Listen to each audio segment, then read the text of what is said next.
this episode of China Uncensored. Malaysian Flight MH370, China to the rescue!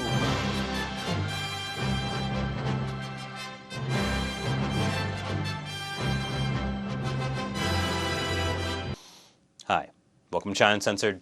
I'm your host, Chris Chappell. Ladies and gentlemen, it's been over a week since Malaysia Airlines Flight MH370 vanished. As more time passes, hope begins to fade. But there is a bright side to all this.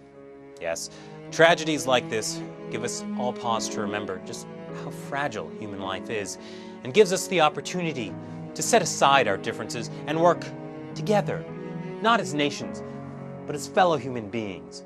But more importantly, this is a chance to show the American empire and all those other jerks in Southeast Asia just how much more awesomeness China can bring to the table. The Chinese regime is in full peacock mode.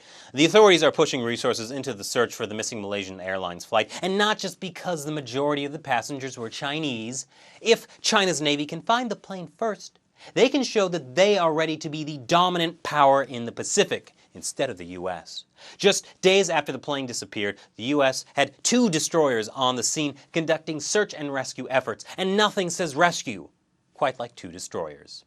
Not to be outdone, Beijing sent in 4 warships, 5 Coast Guard and civilian patrols, helicopters, surveillance aircraft. 2 of those warships are the most advanced one in the Chinese fleet, weighing 20,000 tons of amphibious docking ships, more helicopters and small boats, hovercrafts.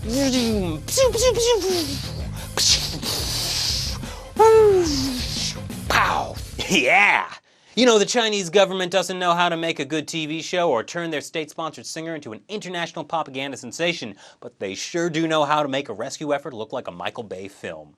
Look, it's understandable China doesn't want to be outdone in their own territorial waters, especially the Chinese territorial waters right next to Japan, India, Malaysia, Vietnam, and the Philippines. And so they've upped their military spending to almost $1.3 billion.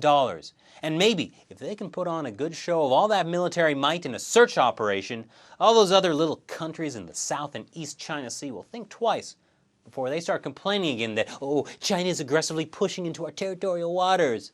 Not only that, the Chinese regime needs to prove it can take care of its own citizens. As I said, most of the passengers on the Malaysian Airlines flight were Chinese. More Chinese than ever have been traveling abroad. Last year, that number was 100 million, more than double what it was in 2009. And since even the Chinese government has been complaining about how poorly they act abroad, they obviously see these tourists as an extension of how people abroad view the Chinese government. And while they're abroad, these tourists rely on Chinese authorities for protection, unlike in China where they need protection from Chinese authorities. Now, unfortunately, despite China's best efforts, when you get down to the bare-bone facts, the U.S. just spends way more on its military and can bring more hardware to the table. But does that mean China's just going to give up and be number 2? No way. They've got one more technique in their search efforts: criticizing other countries' search efforts. That'll show them just how great China is. Editorials have been slamming Malaysia and Chinese state-run media for not being transparent enough. As Xinhua said, when faced with catastrophe, honesty is human beings' best solution to finding a chance to prevent tragedies happening. Powerful state-sponsored words. Though I don't want to accuse the Chinese regime of maybe being a tiny bit hypocritical, but after the 2008 Sichuan earthquake, people started asking questions about whether government corruption could be blamed for all those schools that collapsed, killing thousands of children. Those people were arrested, beaten, and given long prison sentences. Authorities actually turned aid away because they didn't want outsiders in the region. Then there was the Wenzhou train crash where they buried the wreckage to quote-unquote protect China's technological secrets. But we did get a good idea about their burying capacity. Then they banned independent reports on the car bombing in Tiananmen Square last October and the recent Kunming stabbings because, as we all know, it was Uyghurs who did it. Can you please stop asking questions about it? And of course, plane crashes in China are considered highly sensitive, and usually media aren't even allowed to report on it. But no, Malaysia really could learn a thing or two about transparency.